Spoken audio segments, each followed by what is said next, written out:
Bien, estamos de vuelta para conversar con Juan Pablo Galicia en la agenda política. Juan Pablo, ¿cómo estás? Bienvenido. ¿Qué tal, José Luis? Muy bien, muchas gracias. Buen día. Un saludo para todo el público de Grupo Fórmula. ¿Cómo te fue con Claudia Sheinbaum ayer, la jefa del gobierno de la Ciudad de México? Así es, sí, ayer tuvimos la oportunidad de entrevistar a Claudia Sheinbaum. Fíjate que resulta interesante, en primer lugar, por supuesto, el hecho de que ella haga giras por otros estados de la República Mexicana, siendo ella jefa de gobierno de la Ciudad de México. Me parece que se ha zafado bien de esas críticas que pues son naturales, porque para todo el mundo, digamos, no se necesitan dos dedos de frente para saber Que que anda en son campaña, actividades ¿no? que dentro de la ley, es en realidad actos anticipados de campaña, pero se cuidan mucho, digamos, para no hacer un llamado al voto, para no señalar que pues ella lo que está buscando es una candidatura, la candidatura de Morena a la presidencia de la República, aunque a todas luces pues no es un secreto para nadie que ella es una de las corcholatas preferidas del presidente y que por supuesto lo que está buscando es darse a conocer a nivel nacional, más allá del conocimiento mediático que ya pueda tener por el hecho de ser jefa de gobierno de la capital de la República y que por lo tanto la gran mayoría de los medios de comunicación masivos en este país pues la tengan dentro de su cobertura cotidiana. Dicha esta cuestión, digamos, igual me parece interesante todo lo que hay alrededor, igual de lo que ella a lo mejor esté leyendo respecto del panorama de los distintos estados a los que ocurre, solamente para hacer una comparación.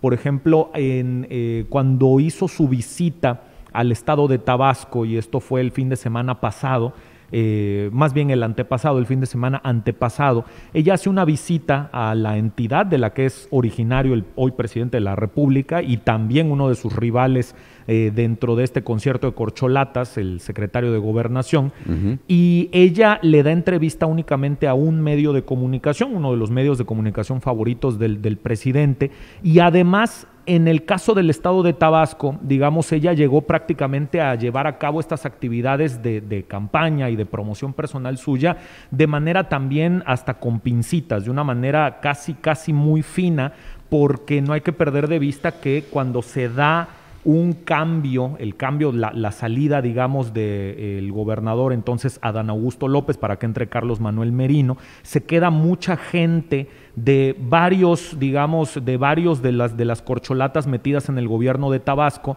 y cuando llega ella a hacer su primera visita hace algunos meses, hace aproximadamente 4 o 5 meses, al día siguiente corren a toda la gente que estuvo a favor de Claudia Sheinbaum en este evento, y 4 o 5 meses después, la visita del fin de semana antepasado, pues prácticamente lo tiene que hacer ahora con pincitas para no molestar a Adán Augusto. A diferencia de lo que ocurrió en el estado de Tabasco, donde ella tuvo que cuidarse mucho, el día de ayer, este fin de semana, en el estado de Yucatán, más bien se le vio a ella muy cercana también con el gobernador Mauricio Vila Dosal. Se sabe, por supuesto, que son de dos partidos políticos distintos, el gobernador Vila del PAN, la jefa de gobierno en la Ciudad de México de Morena, pero han sabido jugar sus cartas ambos personajes para inclusive salir del día de ayer, pues hasta con un convenio firmado para que Yucatán Expone ahora se presente en el Zócalo de la Ciudad de México y ya no solamente en delegaciones panistas. Me parece que supieron jugar muy bien sus cartas en ese sentido, contrastando esto que ha vivido ella en otros estados. Vamos con lo que te dijo Claudia Sheinbaum en esta charla que sostuvo Juan Pablo Galicia y la jefa del gobierno de la Ciudad de México.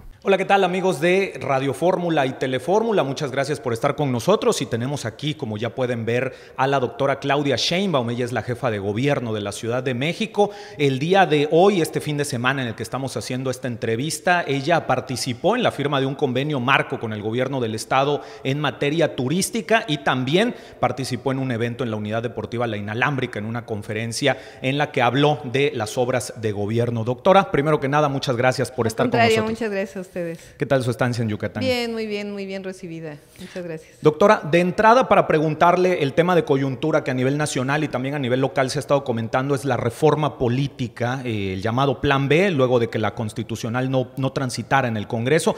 ¿Qué opinión le merece a usted el tema de la reforma política y los cambios que han sido propuestos? Pues indispensable. Lo que buscamos es que haya más democracia y que esa democracia no tenga un costo como el que tiene en este momento. Pensar que 23,000 millones de pesos se destinan para el Instituto Nacional Electoral, pues realmente es un exceso. Entonces, En realidad la reforma constitucional tenía eso de base. Se decía que no había que tocar al INE. Pues el tema es que hay que tocar al INE para disminuir el costo que representa al pueblo de México, porque es ello. Y dado que no se pudo la reforma constitucional, pues es esta reforma que disminuye el costo de los recursos públicos al INE y que al mismo tiempo pues genera mayor democracia. Doctora, los cambios que se proponen en esta reforma, que incluyen, por ejemplo, el que se elimine el servicio profesional electoral y la cuestión también de las salas del tribunal, ¿usted está de acuerdo con estas reglas? ¿Usted competiría con estas reglas? No son necesarios. En realidad, en la última reforma que se hizo en el 2013, si mal no recuerdo, se creó en el INE la posibilidad de que centralmente se definiera la fiscalización. Y al mismo tiempo siguen existiendo los organismos estatales y al mismo tiempo siguen existiendo las salas regionales. Entonces, si está centralizado, pues entonces de la misma manera puede ser un solo tribunal quien lo define. De todas maneras, la mayoría de las quejas pasan a segundas, terceras instancias y acaba el tribunal definiéndolas. ¿Competiría usted entonces con estas reglas que quedan tras la reforma? Por supuesto.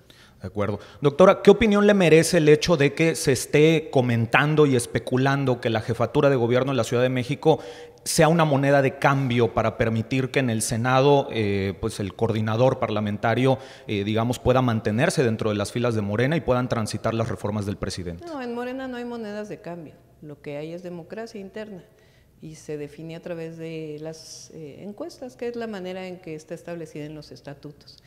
Entonces tiene que haber unidad dentro de nuestro movimiento y al mismo tiempo pues reglas claras, y creo que ambas cosas están dadas.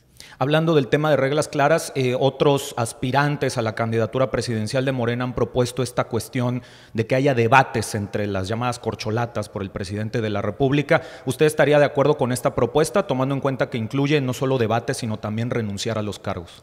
Pues es lo que, viene el año que entra elecciones en 2 entidades de la República, 2 entidades muy importantes. Yo creo que tienen que tener su propio peso esas elecciones y esperar posteriormente, pues en todo caso, la definición de quién va a encabezar a Morena y a los partidos aliados para la presidencia de la República. Y de igual manera no se requiere renunciar a los cargos, no es una pues condición. En particular, en mi caso, pues yo soy una persona electa y yo tengo una responsabilidad que cumplir en la ciudad. Doctora, por último, por su agenda, claro, preguntarle, usted es fundadora de Morena. No sé si usted tenga, digamos, el panorama de cómo está Morena en Yucatán, la diversidad de corrientes que hay aquí.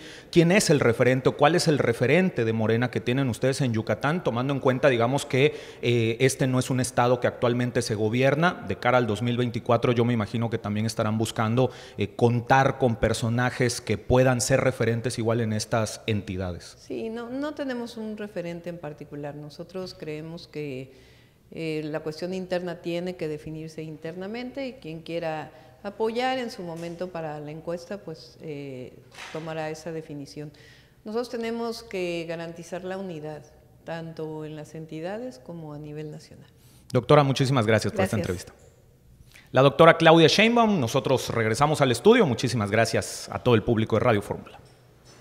Y estamos contigo para cerrar este comentario, Juan Pablo. Así es, José Luis. Pues fíjate fue que el día de ayer. El día de ayer fue la entrevista. Fíjate que a mí me pareció además interesante lo que comentó ella en la última respuesta. Claramente la pregunta estaba dirigida para ver pues de la diversidad de corrientes que existen en Morena, que sabemos que algunas de ellas incluso no se pueden ver ni en pintura. ¿Cuál sería el referente para pues a alguien que es aspirante a la candidatura presidencial de Morena, a la presidencia, en 2024?